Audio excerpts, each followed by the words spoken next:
I wake up on a bench that shouldn't be there, a warped plank of wood swallowed by weeds. Morning light hangs in a chalky haze, as if the sun has been smudged with a dirty thumb. The air smells like wet plaster and rust. When I sit up, flakes of paint fall from the railing beside me, drifting like slow snow. I listen for cars, voices, the scrape of a bicycle chain. Anything human. Nothing answers. The silence is so complete it feels padded, like soundproofing lined the sky. I don't know my name. There, start with honesty. I don't know my name, or how I got here, or why the city around me looks like it went to sleep decades ago and never woke up. An empty street stretches in both directions, the asphalt quilted with roots and split by dandelions. A row of concrete apartment blocks faces me, window sockets without eyes, balconies misshapen with collapsed rails and tangles of ivy. Half the doors on the ground floor hang open, tilting like broken teeth. A billboard across the street curls like a scorched page. Flaking Cyrillic letters slough off in ribbons I can't decipher. The fear arrives slowly, like water soaking through cloth. At first, it's a damp unease. Then it's cold on the skin. I rub my arms and tell myself to move, but the bench holds me as if the wood has learned to cling. I try to remember a house key, a ringtone, a password to anything at all. There's only a smear of headache where the memories should be. A gust pushes the leaves, and with them, paper. Faded flyers cartwheel down the street. One slaps my shoe. I peel it free. A smiling atom cartoon with stubby arms points to a triangle symbol, the kind that belongs on a door you shouldn't open. The paper is brittle, sunburnt. The date at the bottom is a year I'm not ready to believe. Something moves at the far end of the boulevard. No, something waits. You know that feeling when you're sure a shape is watching you, even though it stands as still as a lamppost? That. A gap between two buildings looks overly black, as if a piece of the night refused to leave with dawn. I stare until my eyes water, then blink. The gap is only a gap. What would you do if you were me? I ask the empty street. The first words of the day evaporate on my tongue. A ridiculous question, but the kind you say when you're afraid the silence will harden into ice and trap you inside it. I stand. My knees protest. There's dried mud on my trousers, crusted like old blood, and a smear of ash along my left sleeve. When I pat my pockets, I find a matchbox with 3 matches, a folded photo of nothing, just gray fog and a slash of light, and a ring of keys that don't belong to any locks I can see. No phone, no wallet. A swallow dives through a smashed window. The soft clap of its wings is thunder in this quiet. I choose the nearest apartment block because it looks like a place that might remember things. The entrance is a tunnel choked with stale coolness. The walls carry murals of mildew that look like continents. A glass notice board holds a sheet of announcements furred with time. Behind the dust, I make out rows of stamped dates and a word that repeats, Pripyat. My mouth shapes it. It tastes like a place name I can't fully swallow. On the floor, a child's shoe, its strap torn, heel collapsed. The toe points toward the stairwell, as if it had been running. The staircase spirals up, concrete steps pitted like pumice. I climb, and with each step something shifts in my memory. Not a picture, more like a temperature, warmth, laughter. The after echo of a soccer ball bouncing down a hall. When I reach the second floor, I hear water, a drip, drip, drip. It could be the pipes. except the building feels bone dry. An apartment door is ajar. The number 23 hangs by one nail. I press my palm to it, and the door swings open to a stale living room. Beige wallpaper peels off in pieces.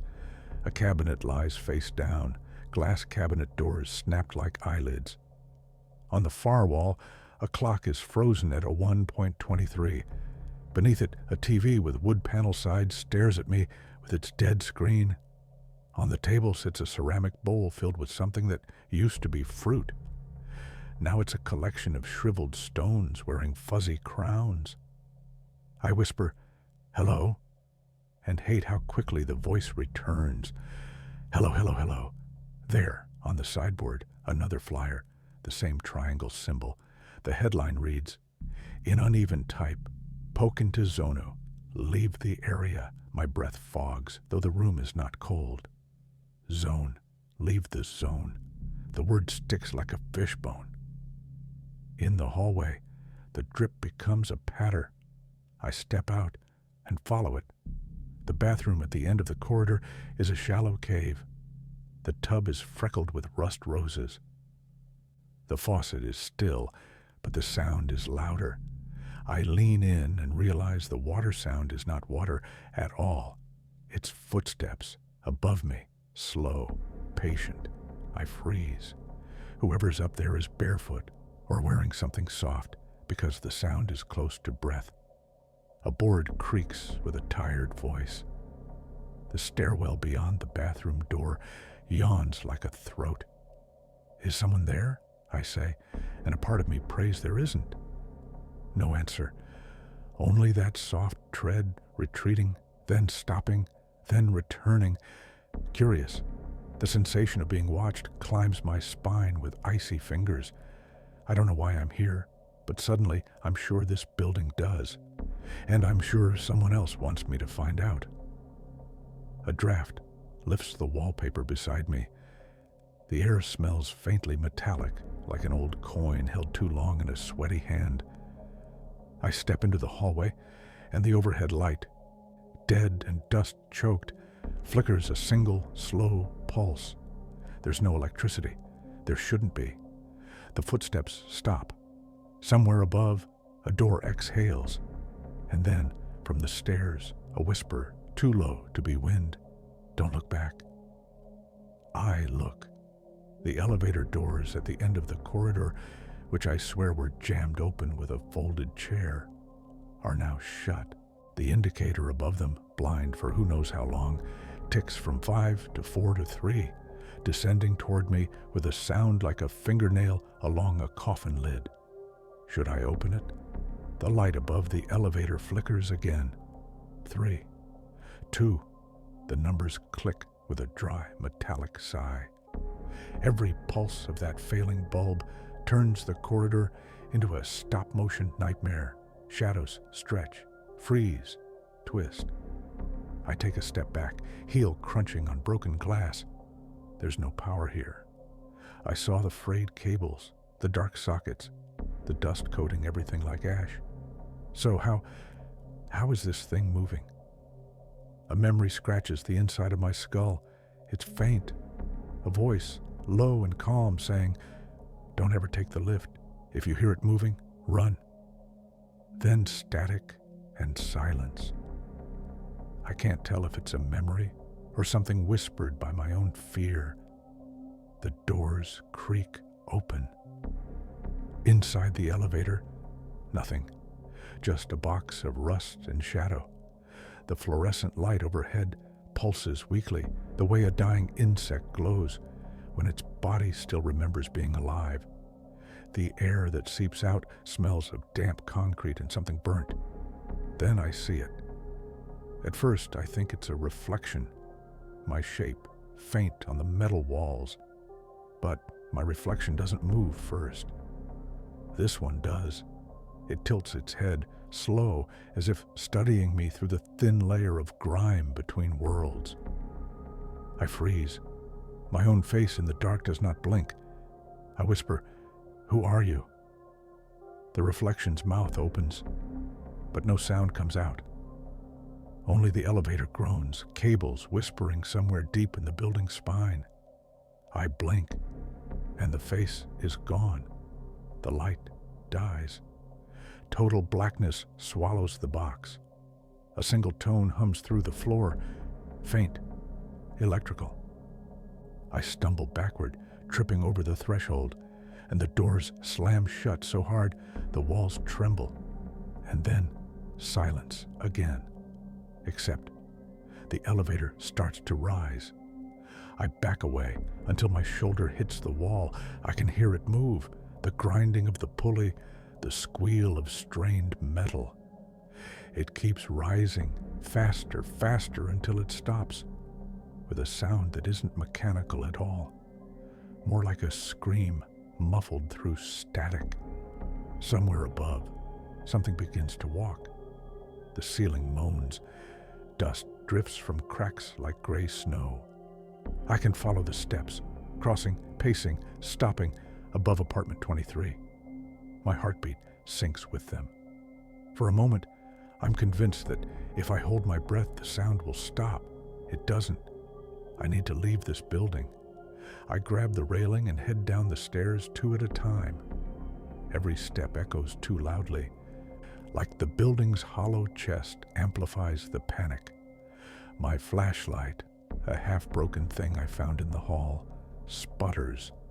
The beam shakes over the crumbling plaster, the peeling propaganda posters. At the ground floor, the front door has swung closed. I didn't close it. It groans when I push it open, revealing the gray daylight outside.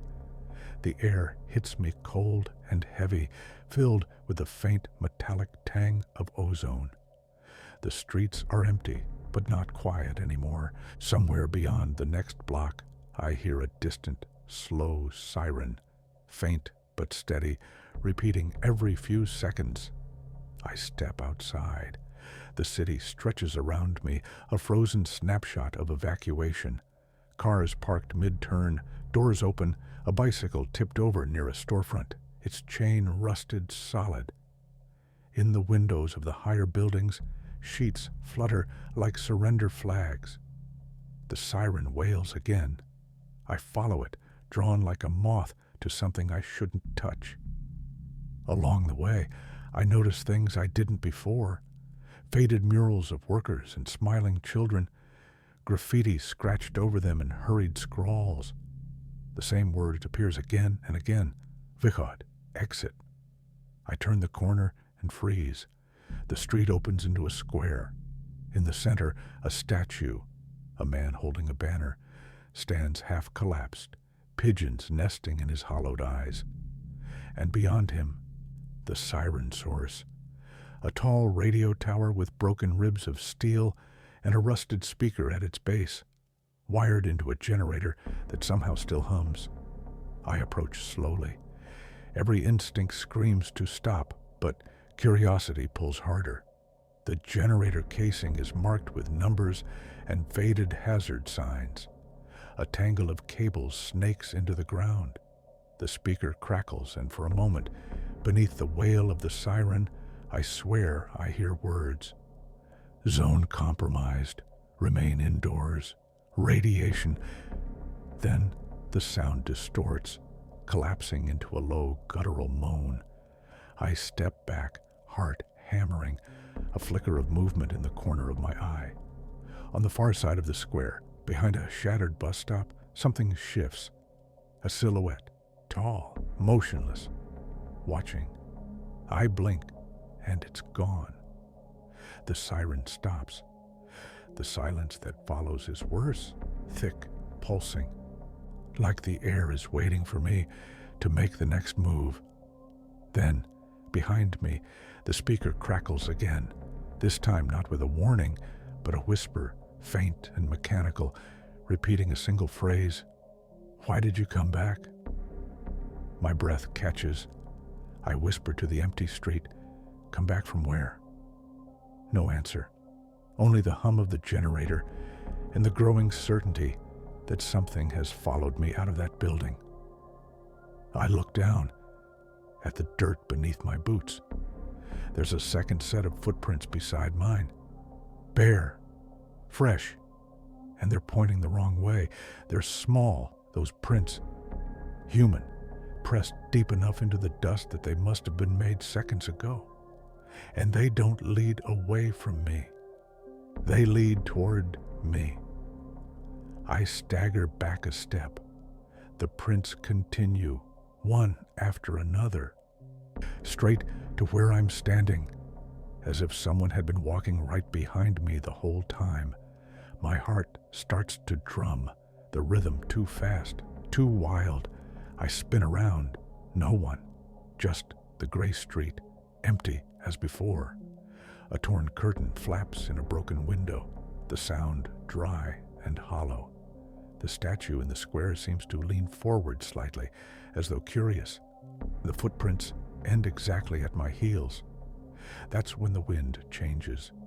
It carries something sharp and chemical, a scent that burns my throat like wet metal and ash. I cough and cover my mouth, glancing up at the sky. A faint haze drifts between the clouds, tinted sickly green in the sunlight.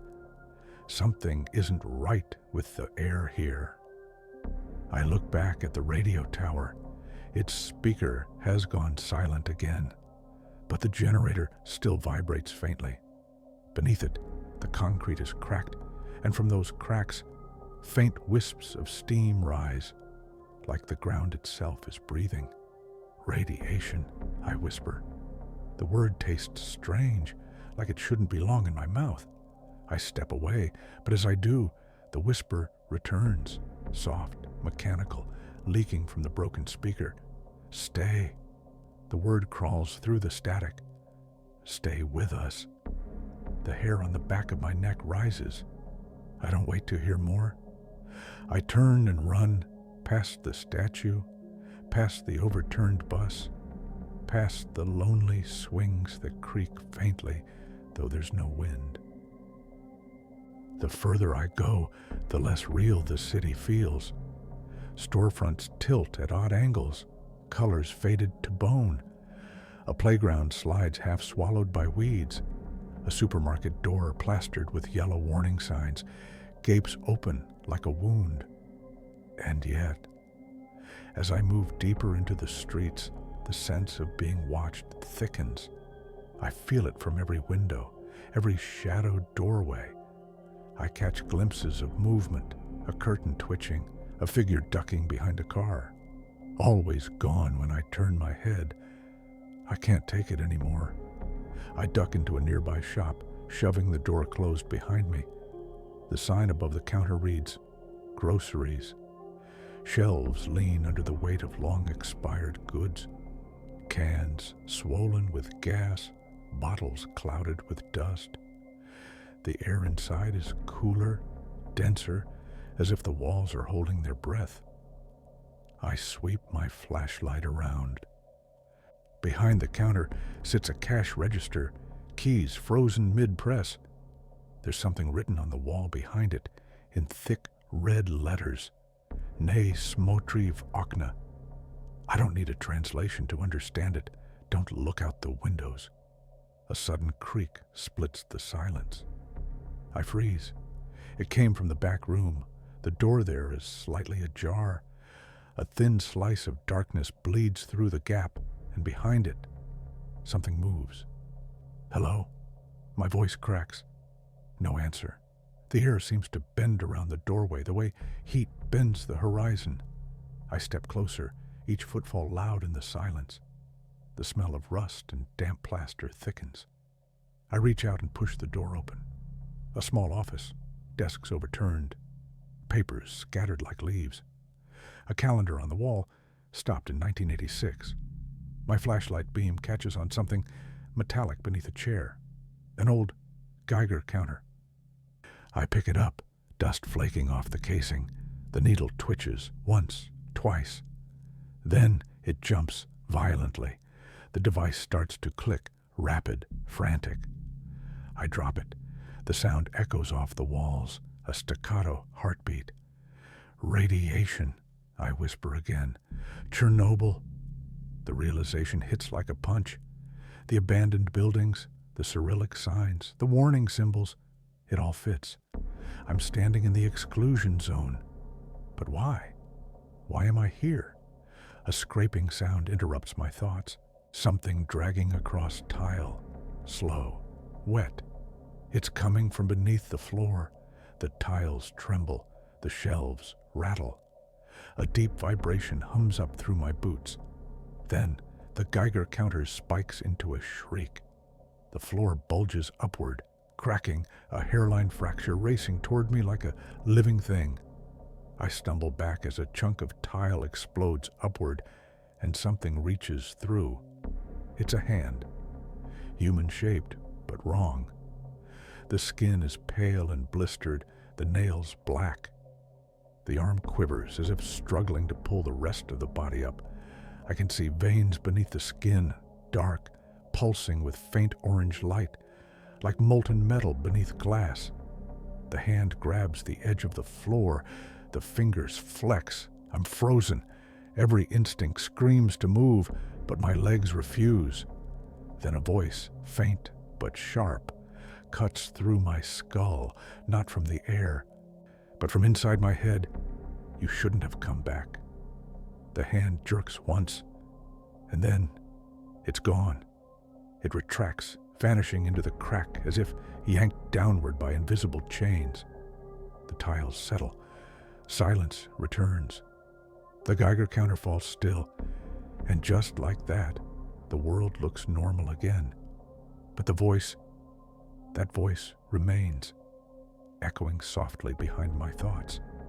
I turn to leave, and as I step into the street, I notice something carved into the doorframe that wasn't there before. 6 letters scratched deep into the wood, Pripyat, and beneath it, something fresher. My name, the one I didn't remember until now. Alex. But how did it get there? Who carved it? And why do I suddenly remember running?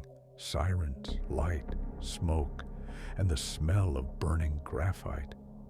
The sky groans again, distant thunder rolling over the dead city. And from somewhere close, closer than before, a child's voice laughs. Once. Then silence.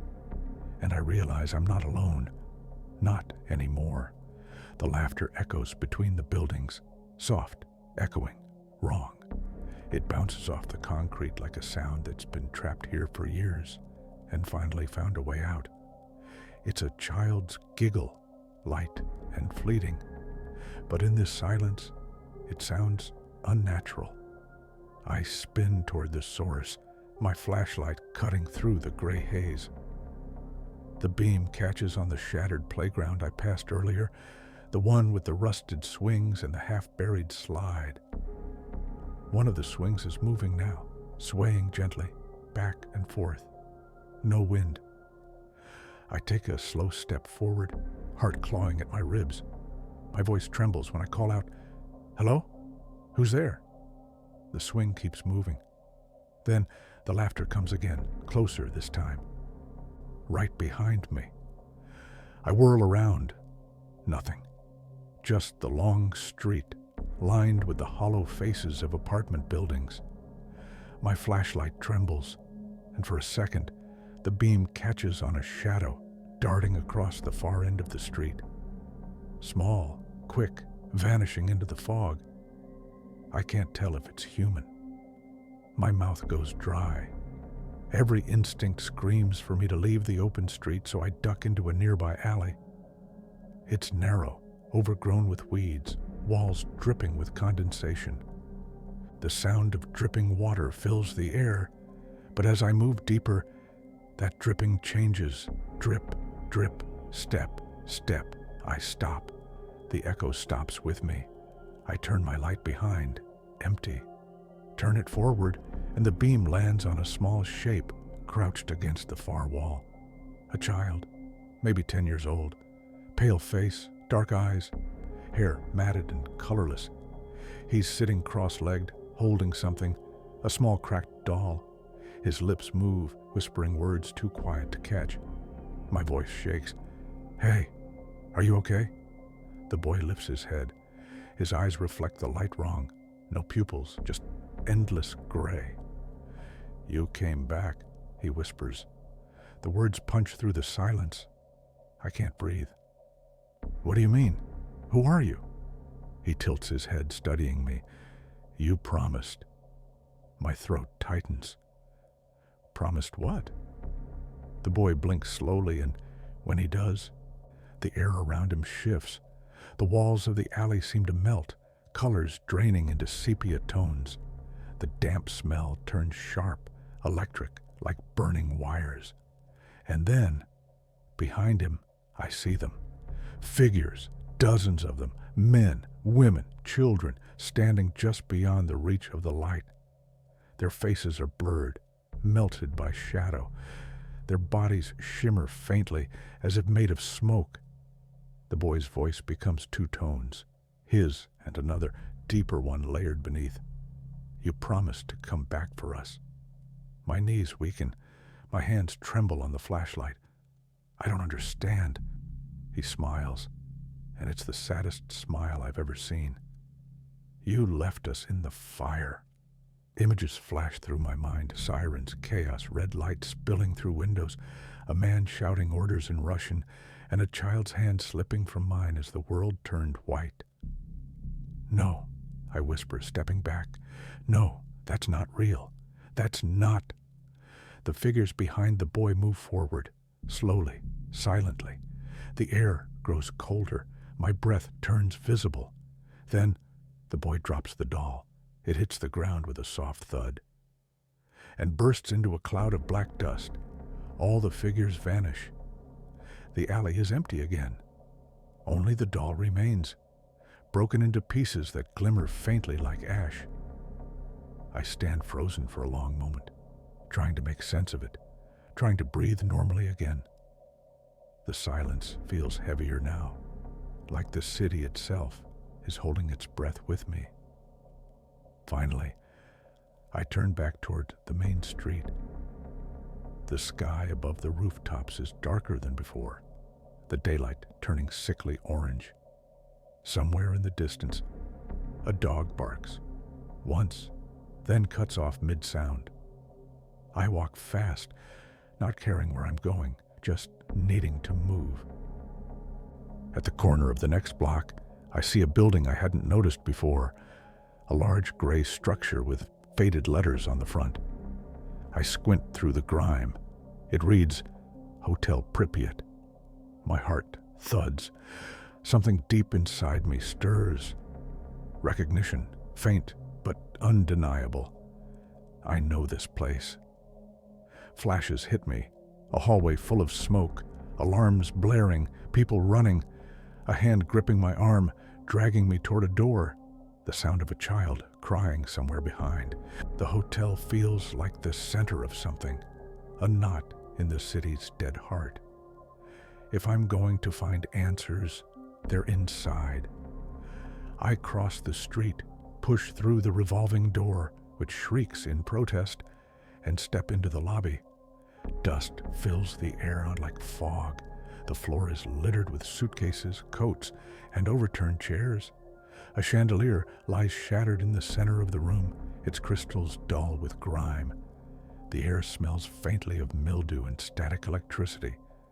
And then, music, faint, distant, coming from somewhere above. A piano, playing a tune I recognize but can't name. Slow, haunting, deliberate. Each note lands like a heartbeat. I raise the flashlight toward the grand staircase. The sound is coming from upstairs, maybe the second or third floor. I swallow hard. Someone, or something, is up there. And maybe it's waiting for me.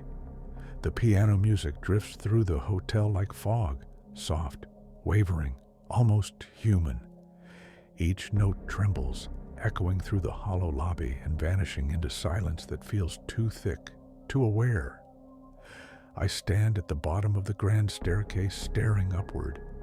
The steps are cracked, covered in a thin layer of ash. A faded red carpet runs up the middle, edges gnawed by time. My flashlight beam trembles against the walls, illuminating old portraits, faces of men and women smiling stiffly, their eyes scratched out or darkened with mold. The music stops. A single piano key rings out, a high, lonely note, and then fades. Something shifts in the air above. I start climbing, each step groaning under my weight. The hotel creaks like an old ship, and the smell of wet wood grows stronger as I ascend. By the time I reach the landing, the light from the front doors below looks small, swallowed by the growing gloom. At the top of the stairs, a long hallway stretches into the dark. Door after door lines the walls, all marked with peeling gold numbers. The carpet here is damp and soft, like it's hiding something beneath. The piano music starts again, closer now. It's coming from the end of the hall, room 304. The door is half open. I approach slowly, every nerve screaming for me to stop. My flashlight flickers as I near the room, sputtering in protest. When I push the door open, the first thing I notice is the smell. Dust, old perfume, and something faintly metallic. Then I see it. A grand piano stands in the center of the room, black lacquer dulled by decades of neglect. One key pressed down and vibrating softly, even though no one sits at the bench. I swallow hard and whisper, "Who's there?" The key releases with a soft click. The silence that follows feels deliberate. And then, from behind me, a whisper brushes my ear. "You used to play." I spin around. Nothing. My flashlight catches only the faded wallpaper and a cracked mirror hanging crooked on the wall. My reflection looks pale, ghostly, but something's wrong with it. The reflection's eyes linger a moment too long before blinking. The piano plays another note. 2, now, then 3. A slow, uneven melody that almost sounds familiar. I step closer. Dust swirls in the beam of light. There's something written on the piano's lid, carved deep into the wood. "Ne uchodi," don't leave. My hands shake as I lift the lid. Inside, the strings hum faintly, vibrating without touch. The sound forms something, like a word, beneath the noise. A name. Alex. I jerk back. The piano lid slams shut on its own, the sound booming through the floor. My flashlight flickers violently, then goes out completely. For a moment, I'm blind. Then the room glows faintly, pale greenish light leaking through the curtains. I realize it's coming from outside. I push the fabric aside and stare out the window. The city below glows faintly in patches as though fireflies drift between the buildings. But they're not fireflies. They're shapes. Human-shaped, moving slowly through the streets. Hundreds of them. My breath fogs against the glass. The figures wander aimlessly, their bodies emitting a faint phosphorescent glow. Some move in circles. Some stop and turn their heads upward, toward the hotel, toward me. The piano plays one final heavy chord, so loud it rattles the window pane. Then, from the corner of the room, something answers. A creak, the sound of a chair moving. I swing my flashlight toward it, fumbling to make the light work again. When it finally flickers back on, I see a figure seated near the wall. A woman, dressed in what used to be a nurse's uniform.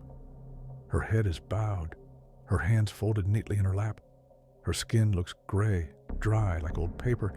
She doesn't move. I whisper, "Who are you?" Her head lifts, slowly, painfully.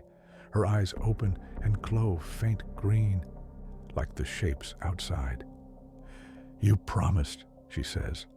Her voice sounds like a recording played backward. "You said you would save them." My chest tightens. "Save who?" She smiles, a terrible, cracked smile. "The children. You worked at the hospital, Reactor 4. You remember now. Reactor 4. The words hit me like ice water. Images crash into my mind. Sirens, explosions, the blinding white flash, people screaming, my own hands pulling a child into my arms. Smoke. Fire. Then, nothing. I stumble back, shaking my head. No, that can't be right. I'm not... You left us, she whispers. You ran. I press my hands over my ears, but her voice isn't coming from the room anymore. It's inside my skull, echoing like it's carved into my bones. The piano begins to play again, faster now, keys striking without pause. The woman rises from the chair. Her movements jerky, unnatural. Her feet don't touch the ground. I lunge for the door, but it slams shut in my face. I pound on it, screaming, but it doesn't budge. Behind me, the music becoming chaotic, desperate. When I turn back, the woman is gone. The piano stops, and from the silence, I hear a voice whisper from inside the piano itself. You can't leave again. Then, bang! The lid flies open, slamming against the wall. A burst of gray dust erupts into the air, swirling like smoke. Inside the piano, the strings are gone, replaced by something else. Photographs, hundreds of them, scorched, curled at the edges. Every one of them shows the same thing, me, standing in the streets of this city, watching. Some photos are decades old, others are from just minutes ago.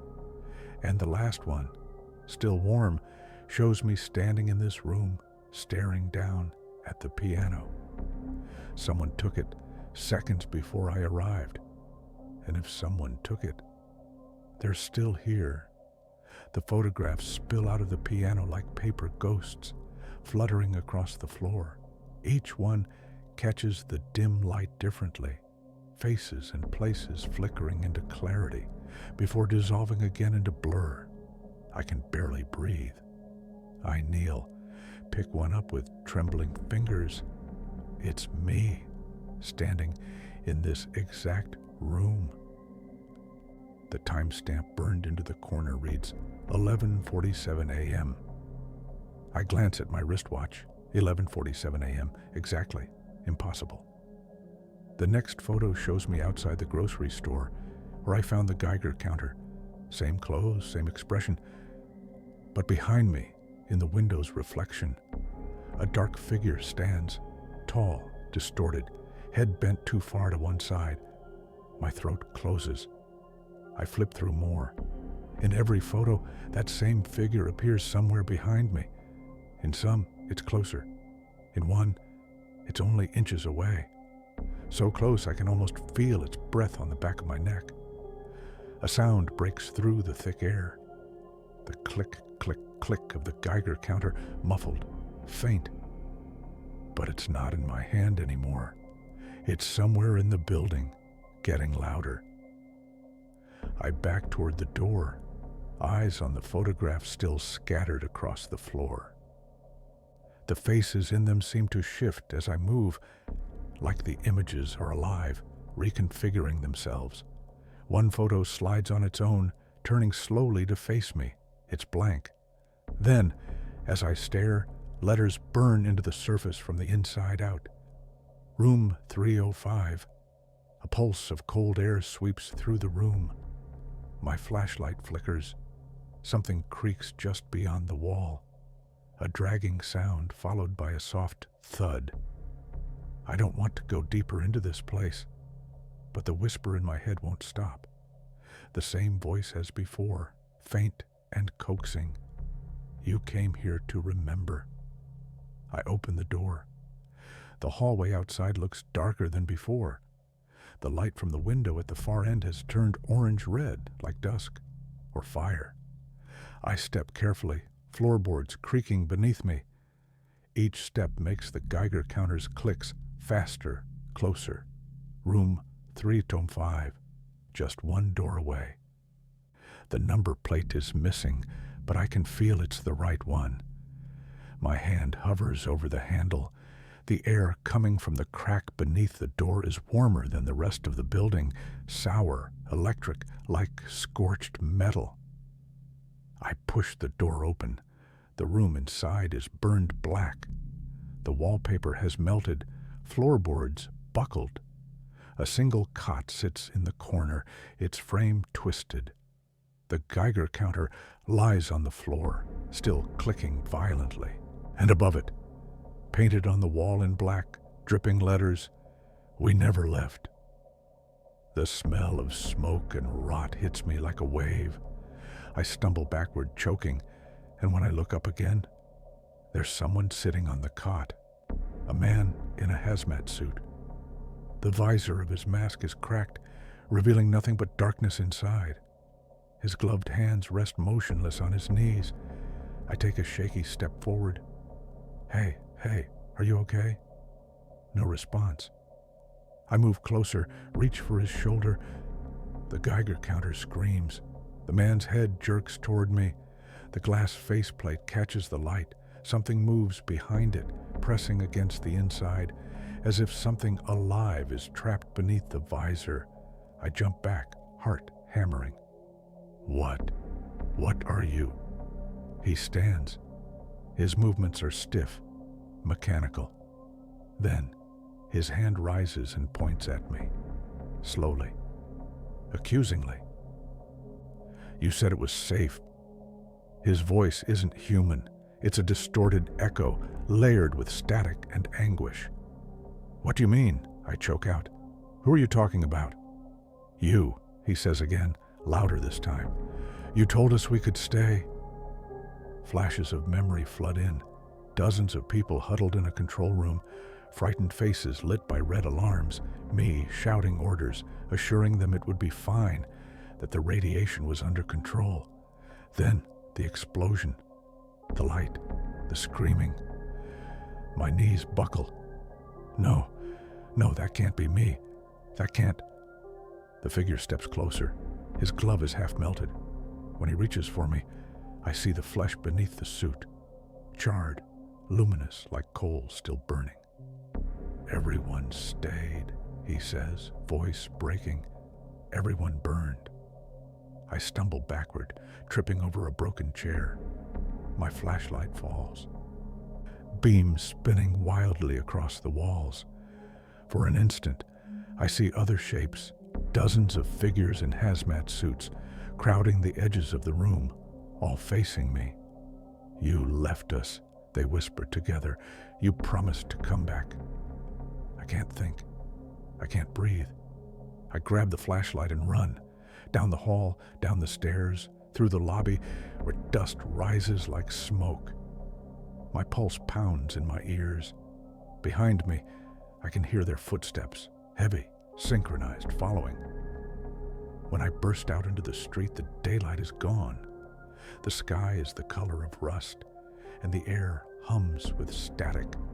The shapes are still there, the glowing, wandering ones. But now, they're all facing the hotel, facing me. The siren starts again, but slower this time. Warped.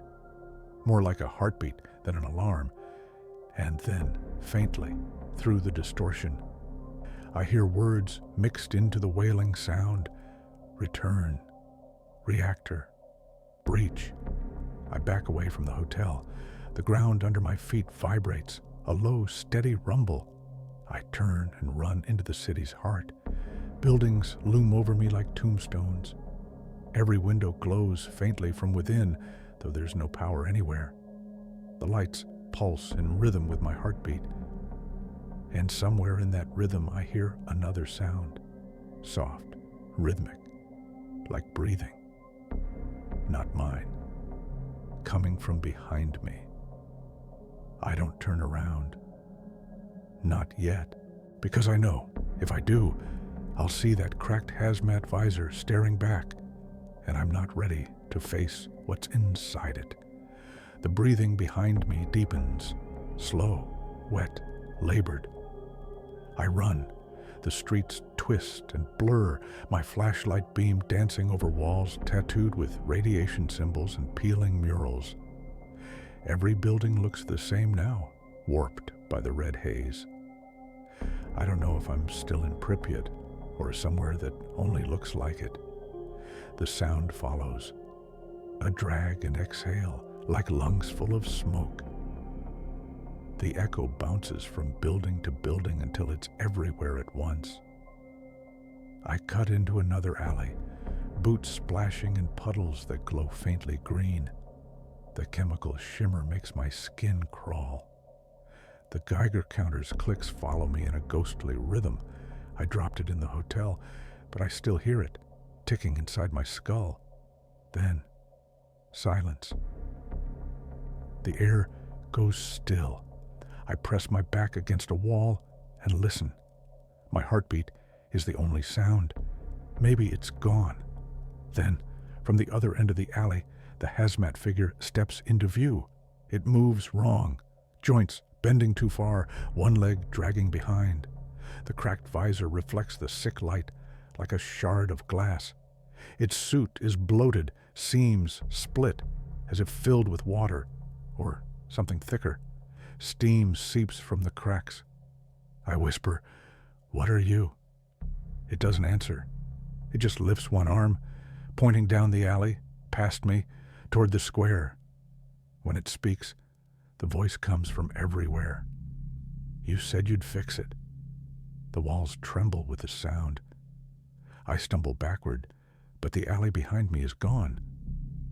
Where there was an opening, now there's only a wall of fog. Inside it, faint silhouettes shift and whisper. I turn back, and the figure is closer, too close. Its visor is inches from my face. I can see something moving inside, not a face, but a mass of gray smoke swirling behind the cracked glass. The smell of ozone and burning graphite fills the air. "You left the core open," it says. "You let it breathe." The words stab through my skull. Flashes again. A control room, alarms blaring, a reactor diagram on the wall. My own voice shouting commands I don't understand. People coughing, choking, the light turning white. And then, darkness. "I tried to save you," I whisper. The figure tilts its head. "Then why are you still alive?" The visor shatters. A blast of air hits me, carrying a scream that sounds mechanical and human all at once. The figure collapses inward, suit folding in on itself like something being sucked away. When it's gone, only the empty shell remains, twitching, smoking, whispering faintly. The fog at the end of the alley thins. I run. The city blurs again.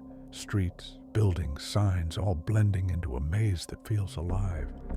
Every window watches. Every shadow stretches toward me. My mind keeps replaying the words. "You said you'd fix it. You left the core open." Then, through the haze, I see a structure rising above the rooftops. Massive. Industrial. The reactor. I know it before I can even think the word. The power plant looms like a mountain of concrete and steel, its cooling tower cracked open like a rotten tooth. The red haze seems to pour from it, pulsing with each faint heartbeat of the city. And as I draw closer, I see the gate. Rusted, half collapsed, but still standing. A sign hangs from it, swinging slowly in the breeze. Chernobylskaya IS imeni Lenina. Chernobyl Nuclear Power Station. It's real. It's all real. The voice in my head grows louder. Multiple voices now overlapping, echoing, whispering through static. "Come back. Finish it. Don't leave again." My legs move without me. I walk through the gate, past the skeletons of buses and trucks, past the ruins of a checkpoint building. The closer I get to the reactor, the warmer the air becomes. My skin prickles as if from heat, though the wind is cold. The Geiger counter inside my skull is screaming now. A rapid, endless cascade of clicks that blend into one solid tone. and through the ringing in my ears, I hear something else. A heartbeat, not mine, coming from inside the reactor building. The door ahead of me is twisted metal, half melted. I push it open. The corridor beyond glows faintly with the same eerie green light I saw in the city. The walls drip with moisture, and every few seconds I hear the hum of distant machinery. Something is still alive in here. I follow the sound, deeper and deeper, through hallways littered with broken tools and scorched signs. One door bears the faded words, Control Room 4. My hand hesitates on the handle. The memories come rushing back.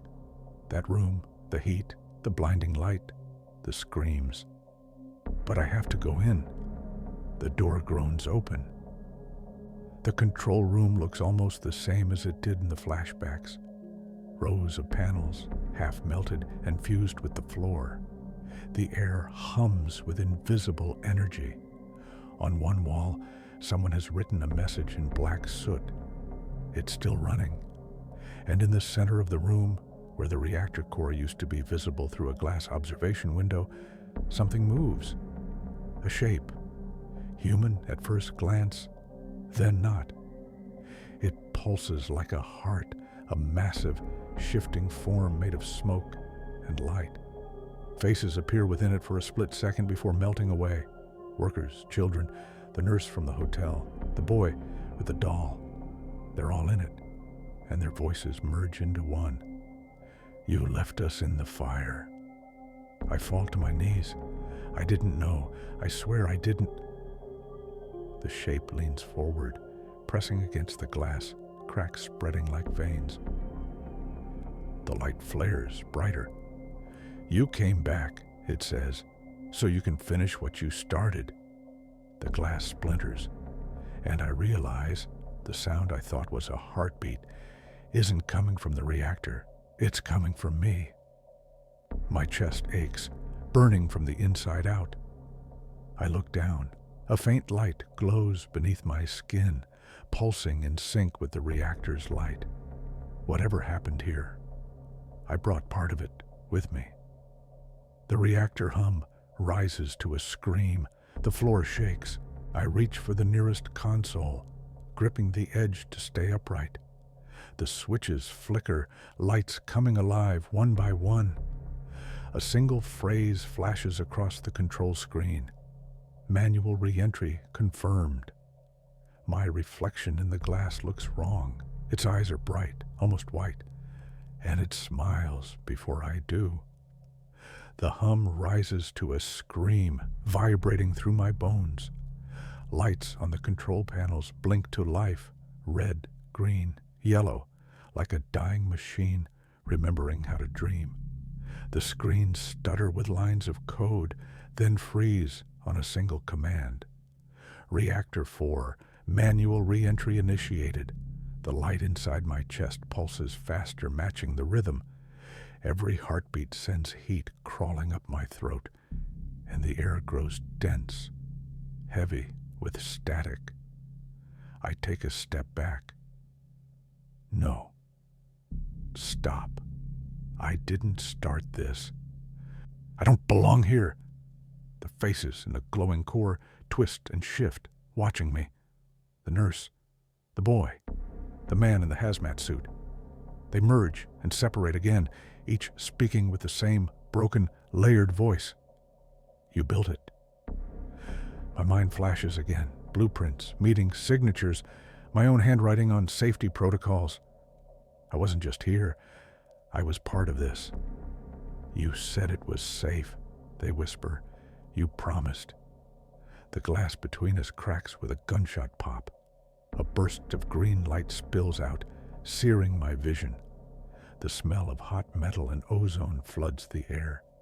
My knees hit the floor. The light beneath my skin is brighter now, pulsing like it's trying to escape. What do you want from me?